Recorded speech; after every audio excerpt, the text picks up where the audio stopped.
A lively conversation begins inside a cafe called EMPRESS, where someone excitedly asks how much time has passed. Four girls are sitting at a table with Kang Doha, as it was their first time meeting since elementary school, and they missed Doha due to her absence. They mention with interest that Doha was suddenly transferred, and she had mentioned at the time that it was in the third year, though she didn't say where. Doha scratches her neck, a bit nervous, and starts to say the name of the place called Gukji Island School. But she is interrupted by a voice from another table shouting that the video of Lee Ro-woon has been released, stealing the women's attention. They get excited at the mention of Lee Ro-woon, quickly grabbing their phones to search on YouTube, insinuating that Doha should search for him too as he is very famous. One of the girls shows a guy with short, light-colored hair on her phone, saying that this video was published on the official account of Gukji Island School, and indeed he was a handsome man. On the screen, the host greets the viewers and introduces himself as Naboom,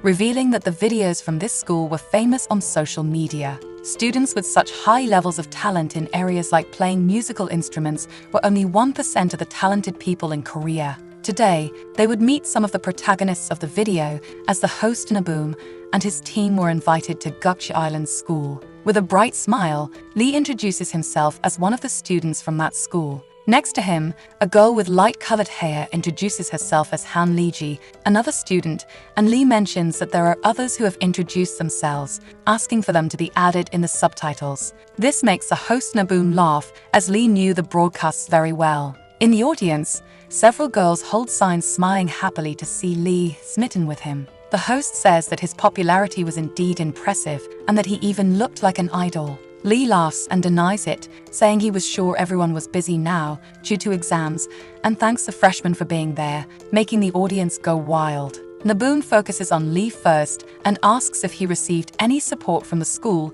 to be so active in various aspects. To which he agrees, as the school has a remarkable curriculum and a support system that fosters talents with great teachers and facilities. The host then turns to Leeji, who is having trouble opening a water bottle but puts it aside when receiving attention. The man says the students are actively working and promoting with famous multinational companies due to their remarkable curriculum and support system. While Lee opens a water bottle, the host mentions that this was a renowned school in the world, hearing that a large part of the students are Korean, even though the school is not in Korea, while Lee offers the opened water bottle to Leeji. The girl blushes a bit as she accepts the bottle, agreeing with the question, as the school is located on Gukji Island, southeast of Asia, with students living in dormitories. Doha's friends excitedly comment on how Lee opened the bottle for Leeji and decide to save that clip because they loved the scene. They mention that Lee was the son of the president of the Hosung Group, being handsome and a gentleman,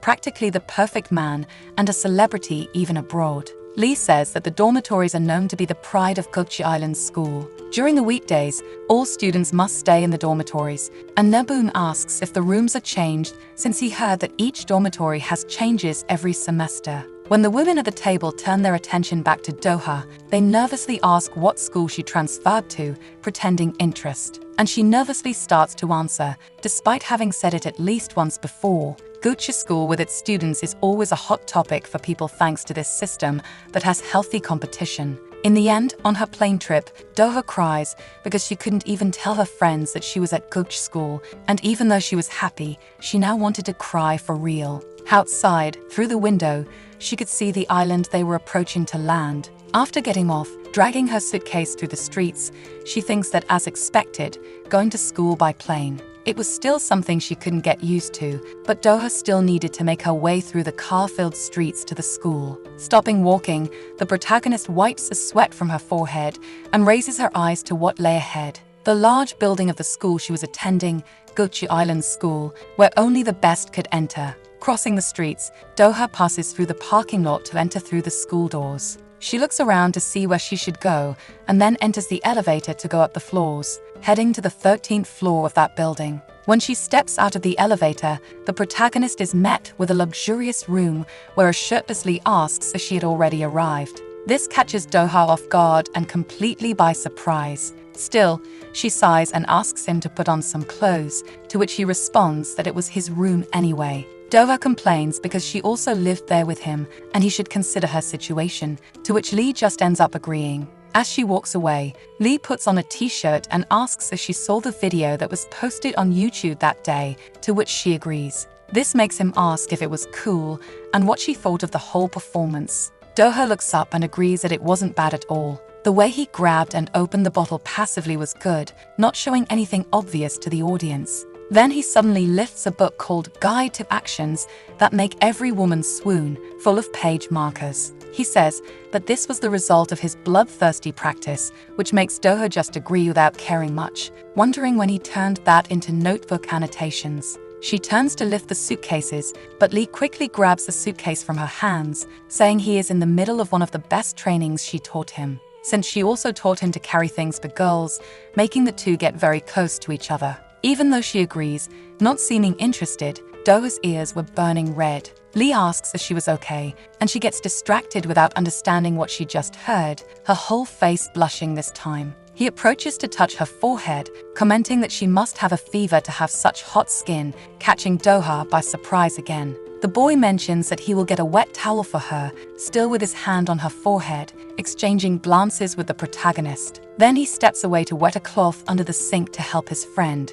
while Do-ha herself wonders what all that was about, as she hadn't even taught that, but he was already applying it anyway. Time passes and soon it gets dark in the school dormitories. Do-ha is lying in her room, sighing with that wet towel covering her eyes. Meanwhile, Lee is calmly sitting, reading his notebook full of notes and markings. The protagonist removes the cloth from her forehead, unable to believe she was using a VIP room with that famous Lee Ro-woon, and she wonders how things ended up in such a problematic way. A few months earlier, our protagonist had arrived to finally enter the school alongside several other students. It was her first day at the Gucci Islands College, and Do-ha was radiant with excitement about the new school life. Unable to believe she was really studying in that incredible place, she could only stare at the building with a radiant expression. Upon entering the corridors, she got lost while looking for room 301. Nervously looking around, two guys walk by chatting animatedly. One of them bumps into Do-ha as they pass without realizing they were taking up too much space in the corridors.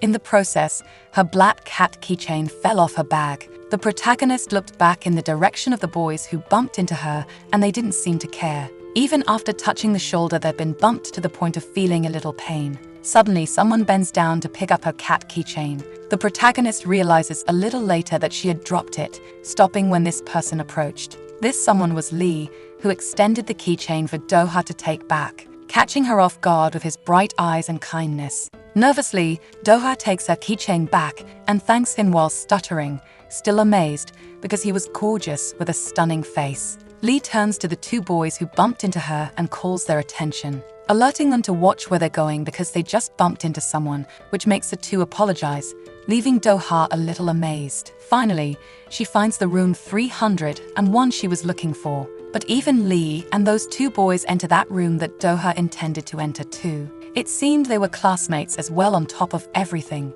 Watching Lee's face talking to the other students, she approaches slowly and takes her backpack off her back, until someone shouts asking if she was crazy. Holding Do-ha's backpack strap, she stops walking until looking back to find another girl with light hair whom the protagonist recognizes as Yura. Yura says that's where the summer kids sit and they couldn't stay in those seats. Yura was Do-ha's friend who lived in the room next to hers. The protagonist follows Yura, looking from her friend to the seat where Lee was, asking what summer was. The friend turns back, asking if she didn't remember what was explained yesterday, as the school was characterized by having dormitories divided into ranks. In the red table was the summer dormitory, in the yellow the magna dormitory, in the green the cum dormitory, and in the fourth the satis dormitory, lastly the apathetic dormitory. Do-ha questions if it wasn't just for dormitories because she thought they had classes equally, confused by what she was hearing now. And Yura sits down, saying that everyone was taking care of themselves without following the rules,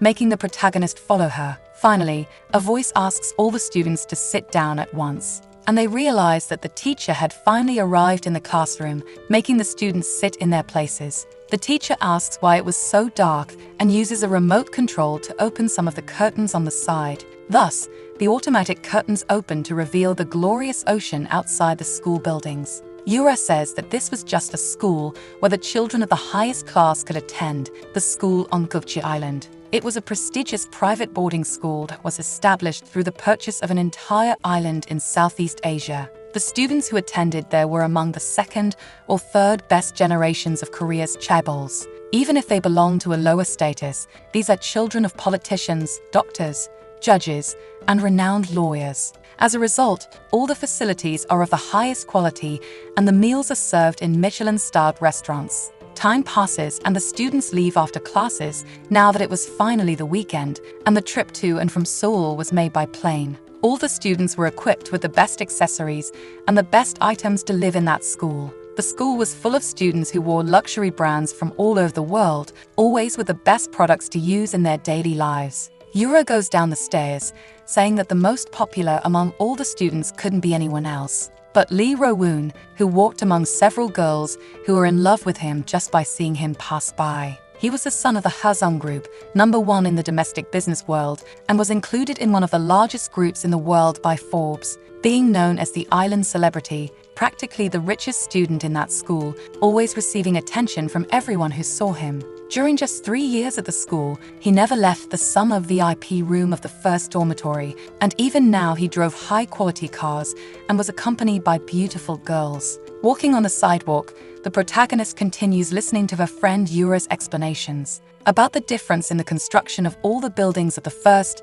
second, third, and fourth dormitories that decreased in size and quality. Lastly, there is the fifth dormitory where Yura and Doha were living now. As the two go to a vending machine to get water, the protagonist complains that it is unfair. Even though she understands that they paid different amounts for the dormitories, the school facilities are shared to the point that Doha is frustrated because not even the machine works. After pressing the button several times and being notified that she couldn't use this machine, Yura just rested her face on her hand and watched her friend's irritation until she reached out to press one of the buttons for her, finally allowing a bottle of water to fall for Doha. Catching the protagonist by surprise, Yura explains that the school's amenities were included in the dormitory fee. Therefore, each cafeteria has different things they could use, and even the buttons on the machines were different. Moreover, if you break the rules, you would receive a penalty, and after accumulating them, you could be expelled from the school, a warning Yura gave to Doha.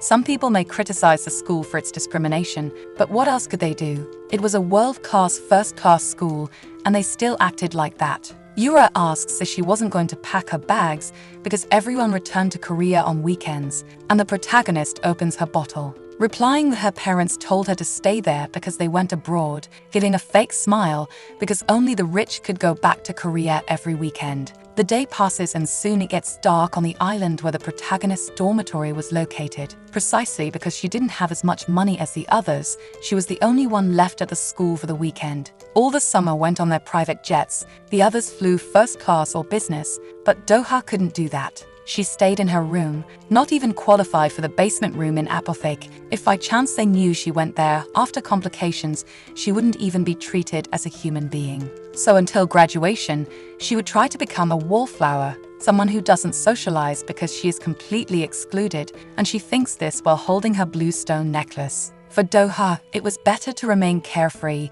and she recalls that the dormitory assignments change every 3 months. So as long as she attends school, there was still a chance to move to a better dormitory than the current one. Or rather, it was possible only if her parents won the lottery because it was necessary to have enough resources to cover the dormitory fees for each room. Even grades and the results of the organized council popularity votes are reflected in this. This was the only time Doha could live at the same level as them, she said to her necklace while communicating with a girl with long black hair on the other side. The girl happily says that at least she got in and that her sister was proud because later she could enter the Ivy League employed with a free pass. Moreover, being near where Lee is, she could breathe the same air as him, something super lucky that made Doha's sister very happy to imagine. But the protagonist wasn't excited and says she saw the Lee she adored so much that day in class, which excites her sister to know how it was. Remembering Lee, Doha admits that he was handsome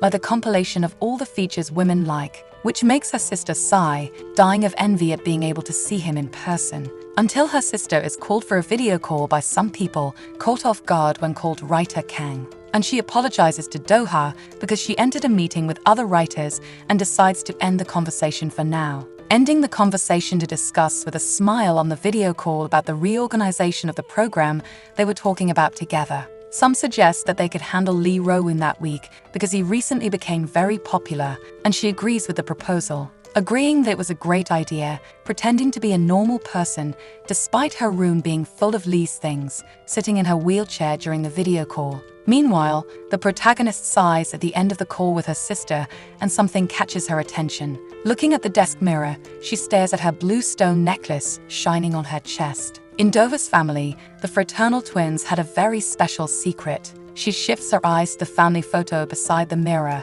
where the two sisters and their parents were. When they were born, they had the same special ability, unique to the Kang family. If they had the Parain stone, they could communicate telepathically with each other, and both Doha's sister, who had an earring, and Doha herself, who had a necklace of the same stone. Time passes to the following Saturday, where she rides a scooter, wondering what the point of having such an ability was if her family was so poor. She sighs while riding around the campus. At least it was great that everything was quiet without all the other students to cause chaos around. Suddenly, a black cat runs in front of her, catching Doha by surprise, making her stop her scooter and follow the cat with her eyes as she sees it enter the nearby bushes. The cat looks in her direction, confused, as she wonders if it was lost since it was still a cute little animal. The protagonist approaches it and crouches to admire the cat with a smile, thinking the animal was super cute. But when she does so, the cat runs away, making her sad for scaring the little animal. Dova sneaks into the bushes, looking for where the cat was and asking where it was going, wanting to follow it. Despite chasing the cat, she crawls through the bushes with some difficulty and realizes that the animal was entering a hole in a white wall, which confuses her because it was a dog hole for passing through. She asks the cat to wait, but it goes into the hole anyway and ignores her, making her run to peek inside the hole, wondering where it would lead, until she sees a large, luxurious space with a pool and several arranged chairs. Doha enters the place and is impressed with how beautiful the construction was, walking near the pool and admiring it. Finally, she realizes that this must be the exclusive pool for the summer dormitory. Meanwhile, a voice shouts asking Lee to wait. It was a blonde-haired girl running after him, asking if he really intended to swim, following him down a hallway. She says that actually she had something to tell him, and hearing the conversation after hiding behind a tree was Doha, wondering why they appeared suddenly there when they should return from Seoul only the next day. The protagonist found herself in trouble because if people from other dormitories use this, they could be penalized, and she quickly looks for a place to hide. Lee looks at the blonde and asks what she wanted to say, which makes the girl hesitate on how to speak what she wanted. And Doha realizes she is in a bad situation as they could see her at any moment. Looking back at a pool with a leaf floating on the water, she thinks it doesn't matter now. The blonde gets nervous, saying it was strange to say this here, suggesting they return to the dormitory lounge, but Lee looks to the other side when something catches his attention, and slowly asks the blonde girl why she wanted to go back just for that. She says she is feeling a bit cold, fidgeting in a way that says she just wants to be alone with him somewhere else. Meanwhile, Doha had entered the pool and put the leaf on her head to disguise herself and prevent being seen. The protagonist could understand that embarrassing situation even without looking at Lee. It was clearly an attempt at a confession from the blonde girl. Lee says that if she is cold, she doesn't need to accompany him, and decides to increase the air conditioner temperature with the remote, leaving the girl frustrated with how slow he was. Doha is impressed with the way he avoided it, and it seemed that the atmosphere between them was not good at all, contrary to what she thought at first. Then the girl insists that she is also hungry and suggests they go in to eat ramen, leaning close to him, which leaves Doha surprised because that phrase was almost a confession, and it was impressive because just stating Lee by itself should be amazing enough. But the idiot Lee smiles and says it's a relief because there is ramen here too, pressing a button on the remote, and a drawer with several instant noodles appears, which obviously leaves both the blonde girl and Doha disappointed with how stupid and slow he could be with the advances. Lee gets excited because he didn't know she liked ramen and shows her the various flavor options for her to try, which didn't make the girl very happy. Doha wonders if he was pretending to be stupid and drawing a line of distance because the woman's intentions were as clear as day. until she simply decides to hug Lee's arm, trying to be even more direct than before, suggesting they go back to the room and watch Netflix, blushing a little with the even clearer flirtatious proposal with ulterior motives. But from the boy's facial expression, even Do-ha was impressed by his cluelessness. Then he pushes the girl away, holding her by the shoulders, asking if she was hurt somewhere because her face was all red, and touches her forehead to check if she had a fever, practically catching the blonde off guard again with how clueless she was. The protagonist even feels bad for the woman because so far he hadn't realized he was being seduced for the third time. Lee steps away from her, saying he had a first aid kit somewhere in that modern pool, worrying the protagonist when she realizes she could be seen. Do-ha hides underwater and pinches her nose, wondering why he decided to go in that direction. The blonde girl quickly grabs his wrist and suggests they could look together, which makes him question why. After all, he wanted to swim in the pool now and nothing else, stopping at the edge of the pool. The protagonist mentally begs for them to take Lee away from there once and for all, that idiot who was just ruining everything. Still, he continues asking if he couldn't swim after all. The sun was setting, and he wanted to enjoy that little available time.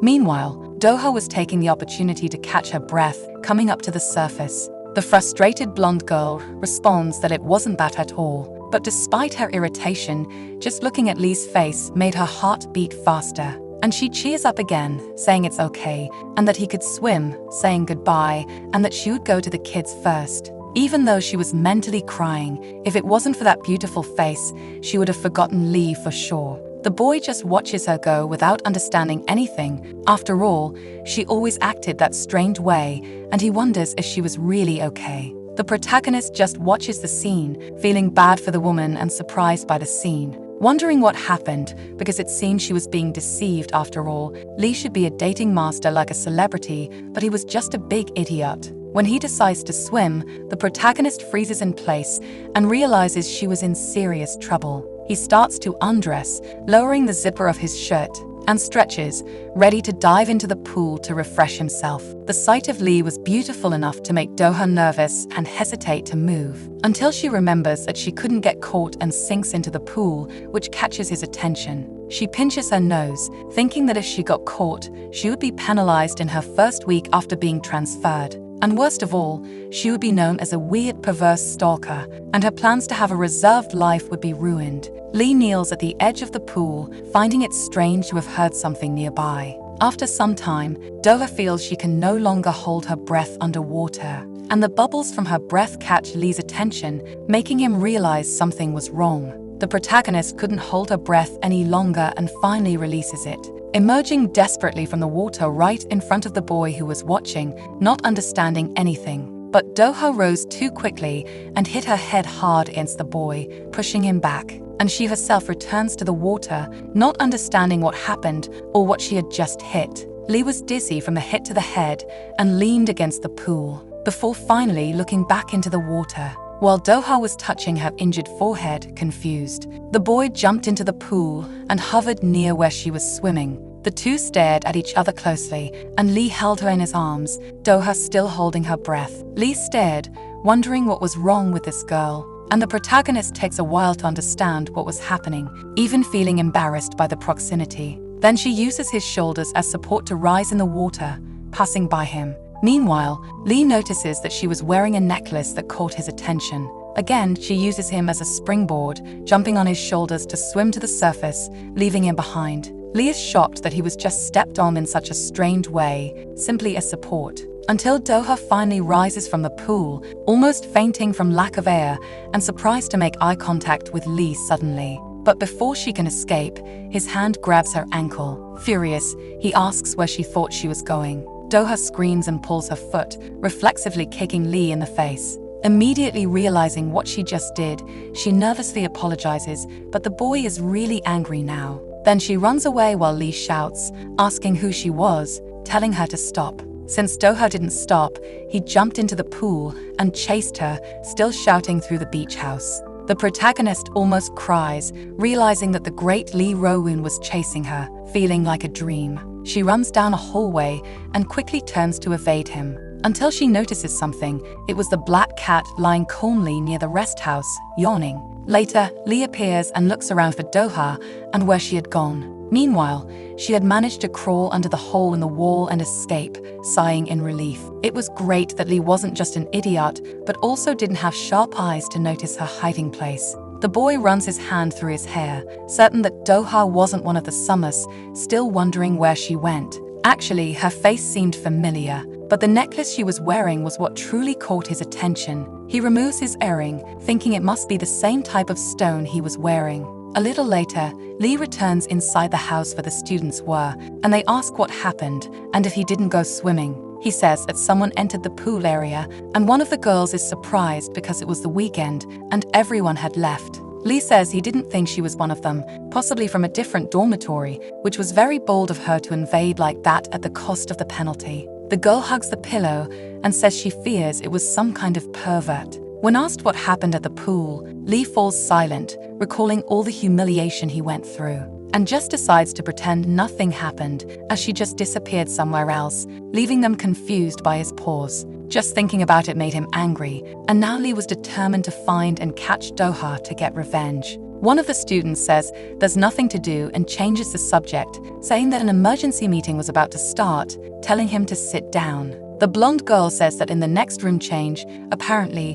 one of them would be downgraded to Magna. The boy sadly agrees that due to the recent drop in oil prices, his father's company was in difficult situations and on the brink of collapse. Of all the industries, he is upset that his family is in the oil refinery industry and everything was going wrong. The green-haired girl asks what they would do if OIL is demoted because it would be hard for him to hang out with them in summers and his pride would diminish being in Magna. Lee says there is nothing to be done, so they had to win the competition, and the blonde-haired girl asks how they would do that. One of them suggests that they could earn extra points with grades and popularity votes, and the green-haired girl agrees because O had high grades. The blonde says it's just a small difference, and there was still a chance to increase the popularity ranking, which makes another girl suggest throwing a party. Meanwhile, the protagonist went back to where her scooter was, giving a heavy sigh because it had been an unnecessarily long day. She picks up a scooter and looks around, hoping at least that black cat found its owner. Dover holds a necklace and lets it go, more worried about almost being penalized in her first week, and starts talking to her sister who met Lee again. She says he was completely different from the images of him that the media showed. But as she says nothing more, the protagonist is confused and keeps asking if her sister was listening. This confuses her because maybe her sister was asleep despite not being able to hear her responses. Doha continues, shouting for her sister Kang Do-hee, who should be hearing her words. But Do-hee's earring was now being worn by Lee, who was completely unaware of what was happening. Still, he heard voices shouting and looked around, wondering what happened, leaving his friends worried. He says he heard someone shouting, but his friends confirm they heard nothing. Doha says maybe she is asleep, but mentions seeing Lee in the pool area and thought he was really slow, which makes Lee hear everything in his mind without understanding anything. She says she thought he would be a master of dating, so when she wakes up later, she asks Do-hee to call her to tell the details. This leaves Lee confused, wondering where he was hearing that voice from and how she could have called him slow like that.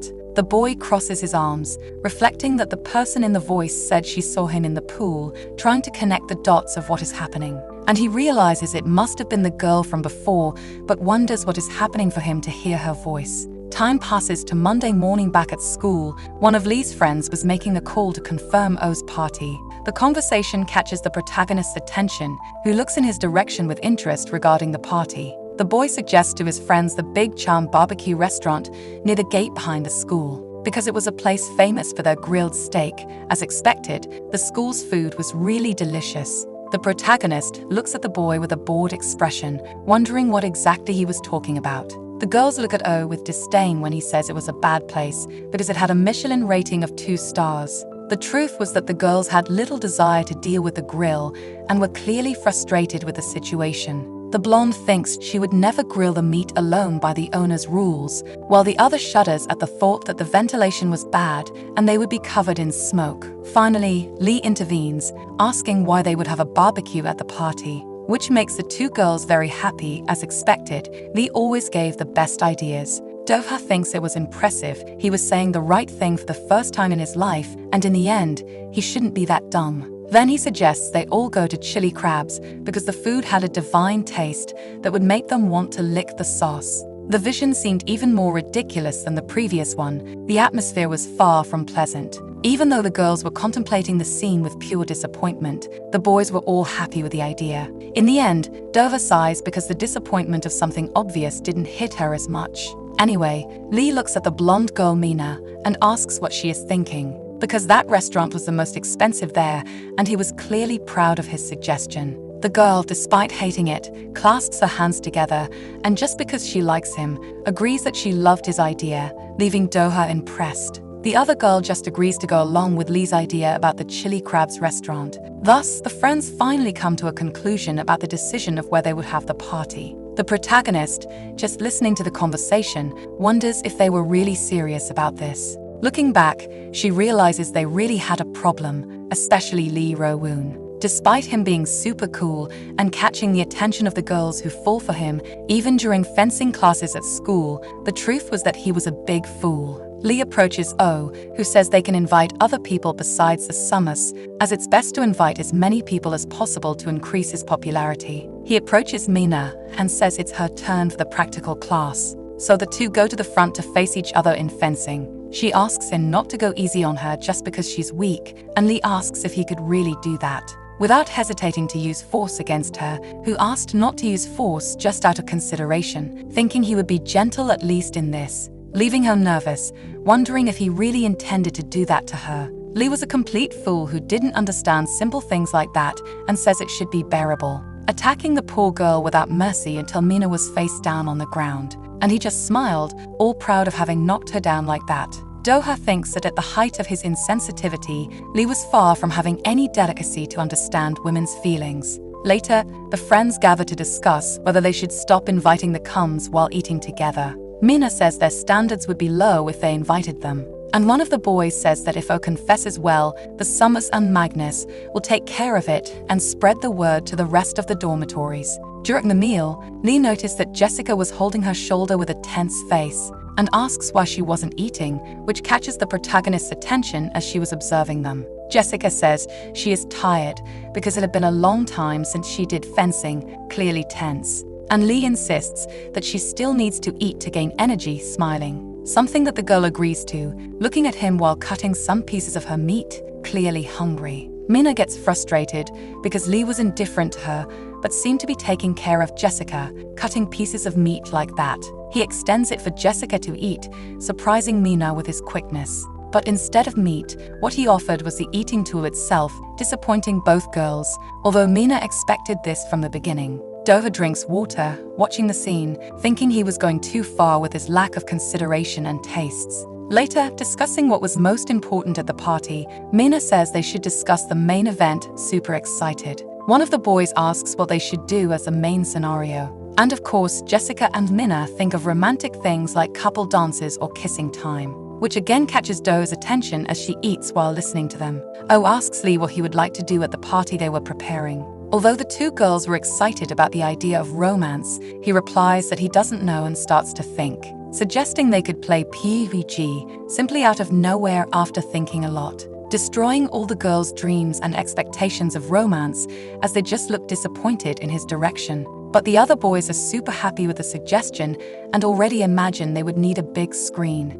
In the end, Doha knew that Lee was above all eccentric with his thoughts and actions. Still, she could understand how and why Lee ended up being such an idiot. She watches as Lee and his friends chat super excitedly about that decision on the games, and thinks he could be insensitive, reckless, and egocentric, but not just because he was an idiot, but totally ignorant of his actions. Because even if he says something wrong or strange, people just agree with him and never tell the truth. So his friends all agree with Lee's decisions, and the girls say he was really cool and nice. That's why he is never aware of anything, accepting the flattery and honestly believing it. But without wealth or honor, possibly all this life of comfort and acceptance would collapse. What worried Doha was the image of one day Lee being abandoned, and she wonders if he would be okay. She shakes her head, wondering why she was worried about something like that when she herself was in the lowest class and would never get involved with him anyway. and didn't even wish to get involved with a person like that.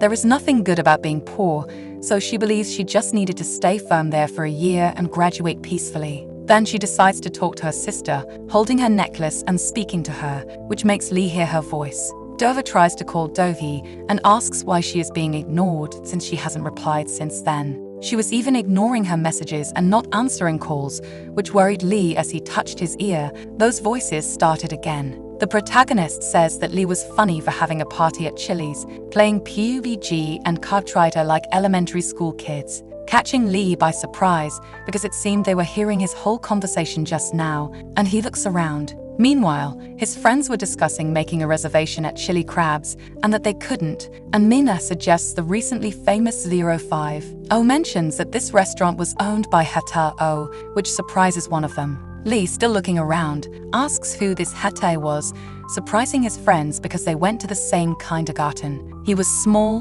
quiet, and pathetic back then, but his father's business grew, and he quickly moved from apathetic to calm. Doha continues telling Doe that Lee, adored by Korean girls, was a fool and clearly everyone was deceived by his good looks, until she looks to the side and ends up staring directly at Lee, creating an awkward and super weird situation. Lee puts his hand on Jessica's shoulder and excuses himself, asking them to wait a bit, worrying Doha because he should have recognized her, which should be impossible. But as he continued walking determinedly in her direction, she just turns and decides to run away, determined to ignore him as much as possible. The protagonist runs away from Lee until something passes between her legs. Caught by surprise, she realizes it looked like a cotton ball, but it was actually the black cat that appeared. Doha realizes it was the same cat that entered through the dog hole that connected to the summer's dormitory, and she picks it up in her hands, saying, although it was great to see it again. Now she was a bit busy and therefore couldn't play with it. That's when she bumps into someone else and looks up in their direction. It was a student with dark hair and blue eyes, revealing that the cat was his. However, the cat hisses angrily at the boy. Squirming in Dova's hands, she apologizes because she didn't know it had an owner. The boy observes the girl, ignoring the cat's irritation, and notices she was from Apethek, and she agrees, saying that was right when another person approaches, walking behind Doha. It was Lee who was looking for her, and the protagonist quickly looks back. Worried about being caught, she wonders what she should do because he clearly recognized her. The boy in front of her notices that Doha seemed nervous with Lee nearby, and to the protagonist's surprise, he pulls her close, hiding her face in his chest. When Lee finally looks in their direction, he sees the boy hugging Doha. The boy looks at Lee and introduces himself as Taeo Do, who was in cum, smiling at Lee while hugging a confused Doha. Lee stares at the couple hugging behind the building and looks with a surprised expression, before turning, scratching his neck, and wondering why they were hugging in the middle of the street. The protagonist looks back, surprised because indeed Lee started to move away from them. Peeking at the nervous boy, something catches her attention, and she realizes that the earring in his ear looked strangely familiar. While reflecting on this, Doha had to look back at Tae again because the cat had jumped from her arms into Tae's, now much calmer and more relaxed near its owner, who was smiling. Tae pets his cat's head and says it seemed to accept her too, which was a rarity because that cat wasn't friendly with many people. The boy asks if Doha was okay because she seemed to be in a complicated situation earlier, and she hesitates, remembering how she was pulled into a sudden hug, feeling a bit embarrassed as she hadn't realized he did that to help her, but she thanks him after a moment, realizing her intuition was indeed good. Even fidgeting with her hair to release her nervousness, Tae reaches out to correct her strands, and he welcomes her, happy to have helped, despite finding the situation a bit funny. That's when he extends a card to her, saying this was the restaurant he had, but didn't manage alone. She could check it out because it was near the back, and taking the card, Doha is surprised as they had only met once in life, and he already made this invitation. Tae pets his cat and mentions that it was always around there too, which makes her a bit shy. And he proceeds to say with a smile that its name was Leo and introduces himself again as Tae-o. Later in her room, the protagonist throws herself back on her bed, thinking she almost got confused. Still, the earring that Lee was wearing a bit earlier was bothering her a lot. Suddenly, she sees her phone vibrating with notifications and answers quickly upon seeing it was her sister calling, sitting up in bed with a jump. Doe says she was doomed, sounding desperate on the other end of the line. Doha asks what happened, and her sister, under the covers, begins to tell her that she lost her earring. This catches the protagonist by surprise, and she asks when it happened. Crying, her sister reveals that it happened last Saturday while she was at a cafe she found on Instagram. She remembers being in a crowded cafe, super excited next to another girl who was her friend. And they talked about how this cafe was Lee's friend's because he always went there whenever he went to Seoul on the weekends, showing her phone to her friend. On the phone, there was a picture of Lee with his friends at the cafe, which surprised Dohee's friend because they could meet him. Not only them, but several other girls were there, waiting for the opportunity to meet and see Lee. And Dohee was super excited, loving the idea of meeting him, and the two girls decided to go every weekend to try to see him. On the way, her earring slipped off her ear and fell inside the cafe without her noticing. A few hours later, Lee found the earring in the seat at the cafe and held it close, a bit curious while drinking from his cup because it was a very beautiful and shiny piece. Now Lee was wearing the earring, wondering whose voice he kept hearing since the day before, and probably it was the girl from before. Meanwhile, his friends kept calling his attention because the restaurants were all booked and someone needed to talk to get a reservation. Lee looks at them and agrees he would handle it even though it was a very popular place. So he leaves his room and goes down the stairs under the gaze of several students, wondering what Tae's nickname was in the past and why he was called ugly. Remembering how he and Tae were when they were 7 years old, he considers that maybe he was some strange country boy. Suddenly, entering the busy place, he notices this should be the restaurant in question where they wanted a reservation, and approaches a short boy with black hair who was nearby, calling him by the name Tae, but someone else calls for Lee just before, catching him by surprise. Looking to the side, the real Tae appears, approaching Lee, who asks who exactly he was, and Tae says he heard that Lee wanted to see him and talk about something. Lee's a bit surprised to discover that this was the real Tae. For some reason, he was tall and cool, different from what he imagined, but he was also the one who hugged Doha in the street. The two boys stare at each other to the delight of the girls who loved the sight of handsome men. The girls scream that Lee and Tae were together, which made the protagonist tense while walking nearby, looking to the side to see that strange interaction about to unfold, wondering why they were talking and approaching to see the conversation. Tae crosses his arms and asks if the Summers and Magnus party would be held at their restaurant, and Lee immediately agrees, smiling at the other boy, asking if it was okay to do so, seeming radiant with the decision, with Lee insisting that Tae not worry about money because he would compensate him in various ways so he wouldn't suffer a loss. Doha spies on the conversation, thinking that Lee's earring looked a lot like her sister's and wondering how that happened. But by chance, she decides she should confirm and holds her necklace to try to talk to Lee. While the boy was happily talking with Tae, he hears a voice saying he was a big idiot, and being distracted by what he just heard and talking at the same time,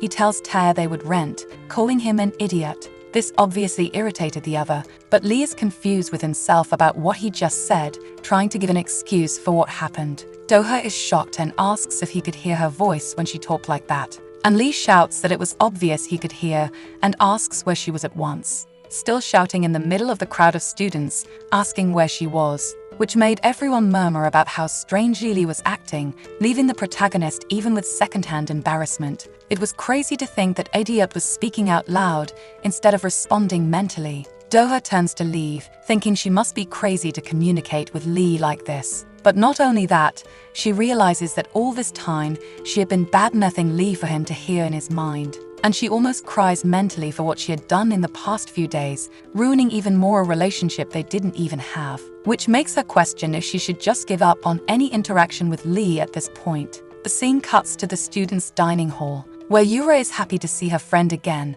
smiling at Doha before being startled by her ghostly appearance. The protagonist murmurs to herself, wondering what she should do several times, leaving Yura confused. We go back to memories of the past in the big city, where a car accident had just happened with a black car hitting the rear of an orange car. The couple driving, with the woman in the back seat, hold on during the impact, and the driver gets out of the car, furious, asking who caused that big mess. When another voice approaches, asking if he was okay, and it was two well-dressed men, one all in black and the other all in grey. The two seemed to be very important and strangely imposing people. which confuses the driver because he seemed to recognize the man in grey from somewhere until Do-hee tells her father to look closely, because this man in grey was also on the big screen on top of a building in the exact same angle and pose, giving a speech about something in an exclusive seminar about the Gooch School from the British Guards Selection Committee. After being caught off guard by what had just happened, time passes,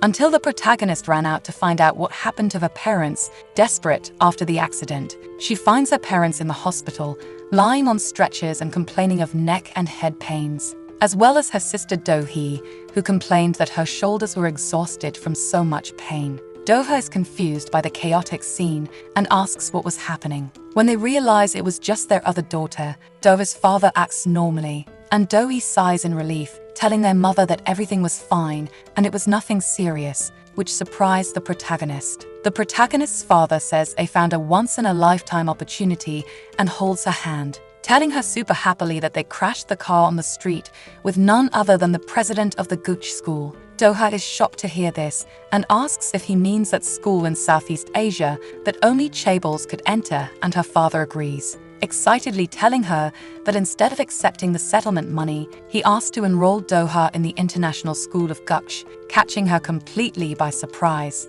Her mother approaches, saying that although it was wrong, it was a lot to accept the settlement money because Gooch School was incredible and full of amazing people. Do-hee agrees and points to her sister, saying that if she studies there, she could get a free pass to find a job, and everyone in the school must be paid millions of won. Her father starts crying because their family has always been poor and struggling, but now they could breathe a little, being an opportunity sent from the heavens. The protagonist raises her voice, asking her parents to wait and if they would accept her just because they asked, as it seemed impossible. Meanwhile, the president holds an envelope and considers that they should allow Do-hee to enter the school, hearing from the man in black and opening the envelope that they were more problematic opponents than he thought, and if they refused to hear his request, Mr. Kang Man-soo, Do-hee's father, would stage a one-man protest and claimed that his family would go through a re-evaluation. They were determined to stay in the hospital until the end, creating drama about their body pains,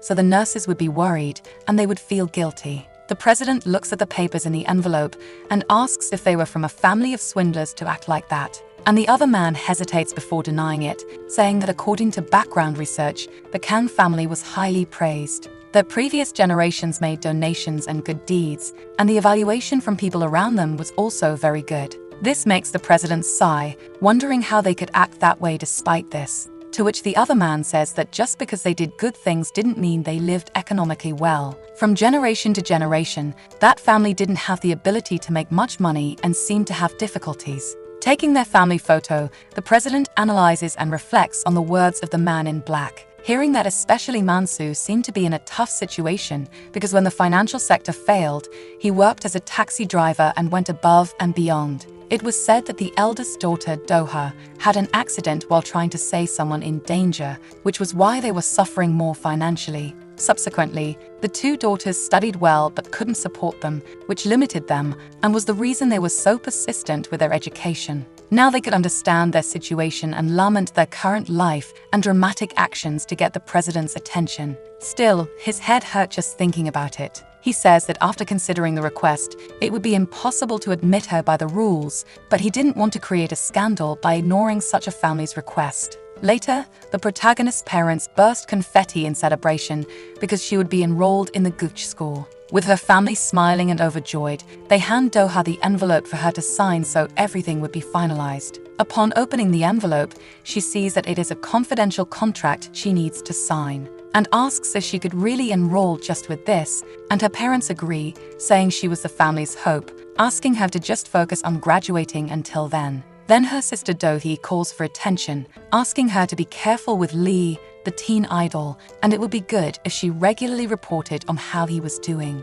This shocks the protagonist because they were all using her directly by resorting to something like this, but she couldn't refuse. And now all she could do was cry with her head laid on the table. Eventually, Do-hee went to school after agreeing to the contract's terms, but it seemed she would be sent home soon for having talked to Lee all the time, especially for badmouthing him directly to his face. The protagonist shrinks in her seat when Oh looks for his friend Rowoon, and Lee says that Tai would rent the restaurant for them to prepare the party.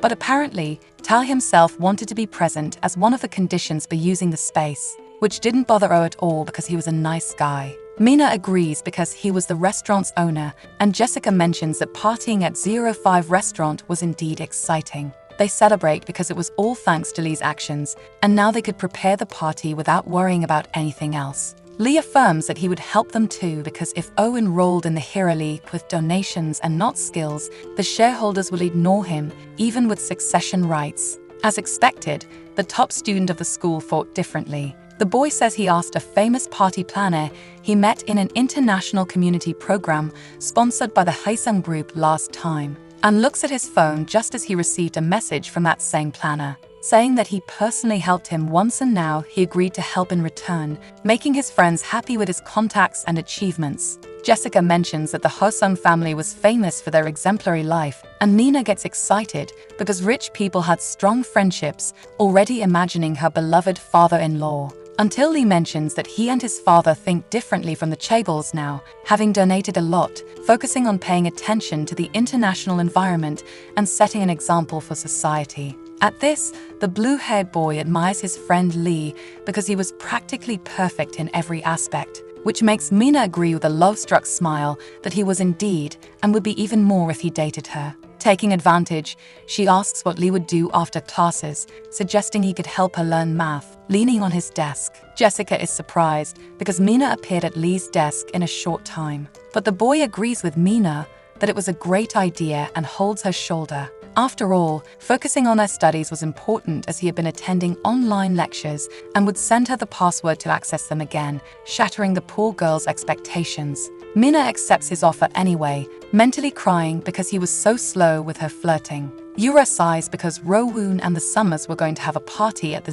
05 restaurant, which made her envious. That's when the protagonist realizes something and takes the card she received as a gift from Tar. Later, she visits that restaurant, following the instructions on the card, and finds the cat Leo lying on one of the tables, very relaxed. The protagonist quickly approaches the cat, happy that he recognizes her, and the animal stretches on the table. Then something catches Do's attention, a notebook next to Leo with several photos of Lee. Before she could look closer, Tae's voice startles her, and she turns around when he calls her name. He approaches her, commenting that she actually came to visit the restaurant and closes his notebook, asking if Doha came to see Leo at his restaurant, and she agrees that was part of it, but also because she had something to ask. Still, her mind questions what was happening. After all, the content of that diary had notes about Lee that caught her completely by surprise. Finally, the grand party for O happens, and several elegant students are invited to the restaurant. All of Lee's friends are very well dressed with their flashy brand clothes and accessories, and they have fun at the party, celebrating and talking with big smiles. Among them, our protagonist was dressed more humbly, impressed by all the sparkle of that environment. She could barely stop looking at how incredible and high-tech the party was, from the PUBG games to the other attractions. Doha thought she knew how far the Gucci students were, but the difference was huge. It didn't even seem like a high school-level party. Walking through the party, she finally finds the person she was looking for. Sitting with his group of friends in a slightly elevated area was Lee Rowoon, smiling and as well-dressed as all his other companions. Mina gives him a big smile, thinking that despite everything, she didn't like shooting games. The other girls admire Lee from a distance, commenting that he really was attractive and cool. But the real reason Doha came to that party full of elegant people was something else. Someone approaches her and calls her name, making her turn to look in the direction of Tao, who asks what she was doing, placing his hand on his hip. Doha is surprised to see him and even feels her face heat up a little at how elegant he also looked. To her surprise, he holds her wrist and gently pulls her, saying that she was the one who asked for the one-day job, so she shouldn't waste time there but help him, which makes her agree, even if hesitantly. Doha sighs, thinking it was something she would do for the sake of her sister Dohee's airing. Then she is sent to the party kitchen, where she picks up some plates of the prepared meals for the guests. And she recalls when she talked to Ta in the past when she first visited his restaurant, nervously commenting that she heard about a party happening at that restaurant. Ta listens calmly when she asks if they need a helper because she would like to work part-time for a day. The boy pets his cat, asking why she wanted that job since it didn't seem like she needed money. And Do-ha makes up an excuse that she was just bored and that one day she would become a summer or magna, so she was just curious about the party. Thus, the protagonist asked Ta for the part-time job to infiltrate the party.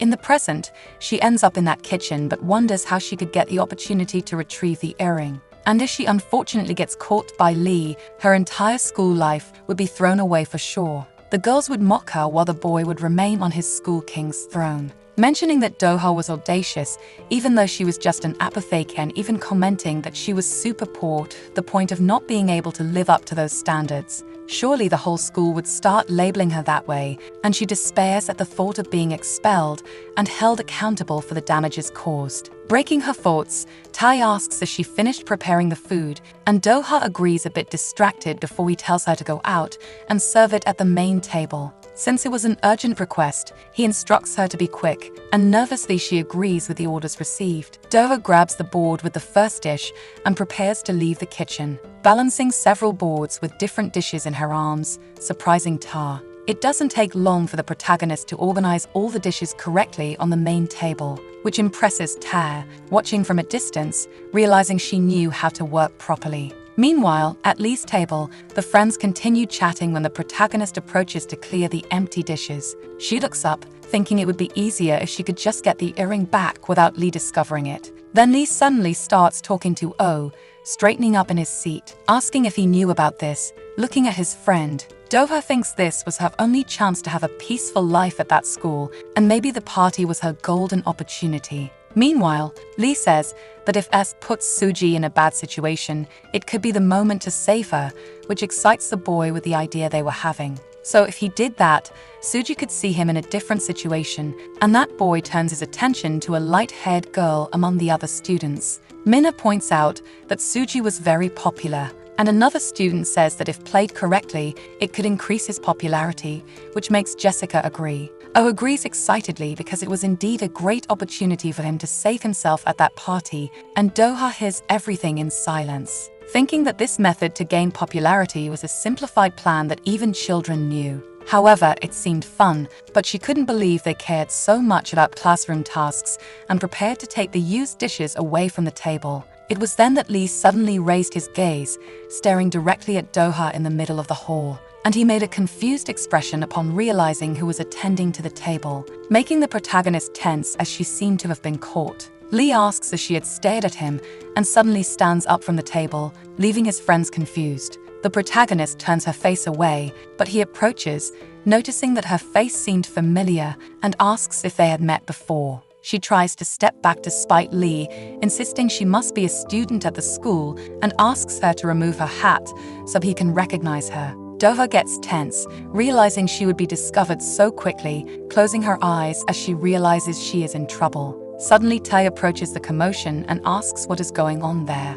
mentioning that they were very busy and telling Do-ha to go back to the kitchen to clean and finish her work. At this, she takes the opportunity to run away, even with Lee reaching out and telling her to wait. When she disappears from view, Lee looks at Tai and wonders what his problem was. After Tai notices the attention, he asks if the maid did something wrong or if Lee had something to tell him. And deciding to leave it aside, Lee just denies the questions. Meanwhile, the girls are almost emotional, looking at the conversation between the two handsome boys, seeming like a heavenly sight. They get excited to the point of starting to follow them on social media, finding Tai especially attractive. Meanwhile, Lee sits back in his seat, commenting that it bothers him, catching the attention of one of his friends, who agrees because Tai was indeed a problematic topic. Meanwhile, the girls, including Suji, mention that Tai was cool even if he wasn't her type. They move away to get some drinks at another table at the party. And from a distance, the protagonist observes the situation,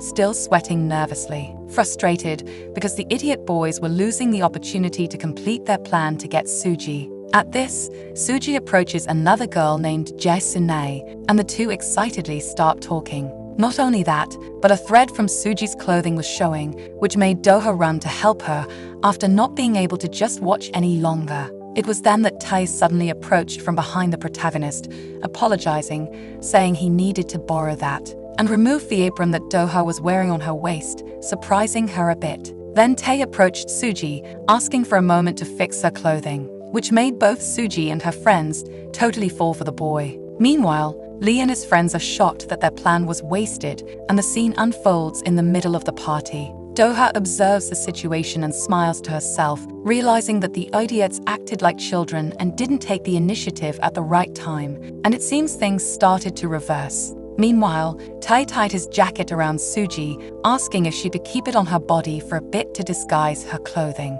And somewhat smitten by him, she agrees and thanks him, not having noticed before that her clothing thread had been pulled. The protagonist watches from a distance and realizes that Tae was especially friendly with women, or there must be a reason for being particularly good to Suji, until she remembers that there were more important things to do before that.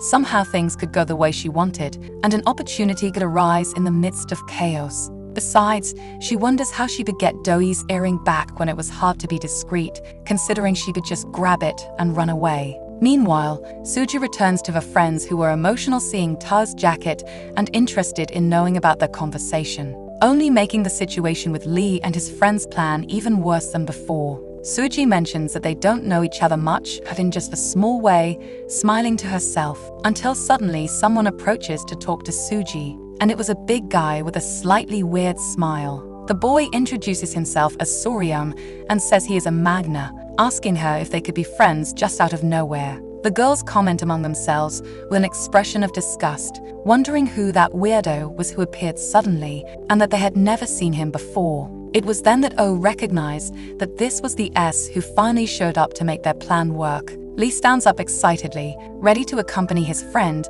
so they can proceed with the steps. Suji responds to Sue that they have been friends since school, a bit tense, and he explains that he would like to be her special friend. This makes her change the subject, saying she is not interested in that kind of relationship yet, feeling uncomfortable. But Sue looks at her in a creepy way, asking if she was rejecting him and if a Magna was on such a different level that they couldn't even be friends, which completely surprises Suji with his sudden conclusion. It was then that Lee alerted O that it was time for him to act so Suji could see him in a different light, and the two hurried down the stairs. Meanwhile, Sue says that she had been ignoring his messages and asks if she thought she was that pretty, pressuring the girl even more, until O arrives running to stop the situation, asking who he thought he was to do that to Suji. But everyone is caught by surprise when everything goes dark and the party lights go out completely. The students get worried because everything went black, nervous about how the party was unfolding.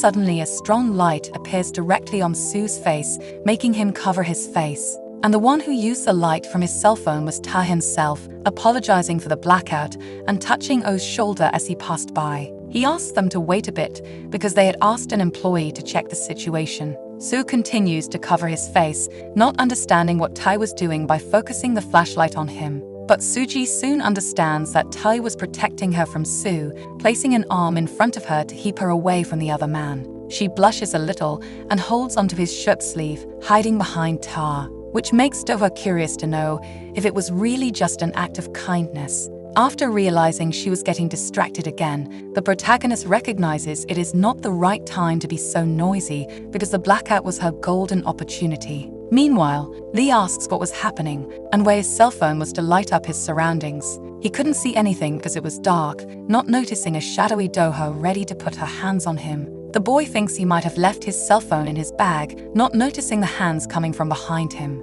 The protagonist approaches, ready to touch his earring, almost reaching it, when suddenly the lights come back on and the whole hall lights up again. The students look up at the lights, relieved that everything is visible again, including the scene of Doha very close to Lee, with the two staring directly at each other, which makes the protagonist extremely nervous because of all possible moments, the light had to come back right now. Tae apologizes to everyone, saying that the party vibe was great, and they tried to change the lights to make everything more modern, probably causing the blackout. After hearing the apologies, the students say it's okay because the party vibe was great. Meanwhile, Lee stares at the protagonist and asks what she was doing, and Doha nervously steps back, trying to explain and putting her hands behind her back. This time, he would catch her at the right moment and not let her escape again, making Doha sweat nervously, until she turns and runs away, screaming, catching Lee completely by surprise. He shouts, asking if she didn't intend to stop, and she shouts back to stop following her. Do-ha sprints out of the hall, realizing she was in big trouble. A hand grabs her shoulder from behind just in time while she runs, and she ends up screaming again in surprise before falling hard on the ground, hurting her back on impact. To her surprise, Lee pinned her to the ground and asks if she was the one who kept calling him an idiot all the time. Meanwhile, Tai asks the students to continue enjoying the party and to let him know if they need anything. The girls get excited, asking if he wouldn't join the party and get involved with everyone. And he asks if he really could, if they didn't mind smiling at them. Even Suji was completely smitten with Tae, completely ignoring Oh's words. On the beach, Lee continues insisting on knowing if Do-ha was the origin of the voice, and she averts her gaze, answering that it wasn't her. Still, he insists on knowing why she was always running away from him. This makes her reply that it was because he was chasing her like a madman. Lee asks if she really thought he was an idiot,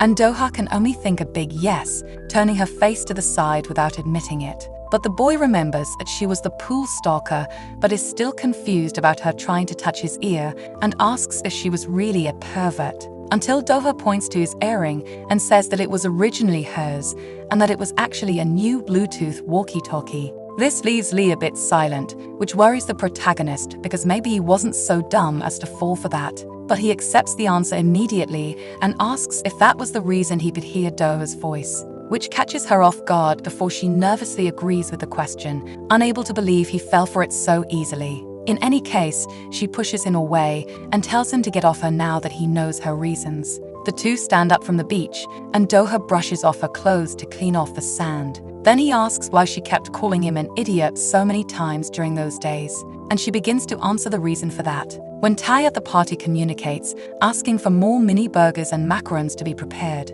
to the eyes of the smitten Suji, she asks if there were more of those to eat. And the two spend a pleasant time together, with To drinking in her company with a smile. Meanwhile, Do-ha says that Lee had no idea what was happening around him, and the very Suji they were trying to impress before had just been taken from them. This makes Lee approach the protagonist again, raising his voice to ask how she could know all this, and she asks how she could not know. After all, that was why she kept calling him an idiot so many times, because Lee never knew how to read between the lines, finally throwing the truth in his face. To ensure you don't miss the unfolding of this romance, give a gentle tap on the notification bell, and I see you on the next tale.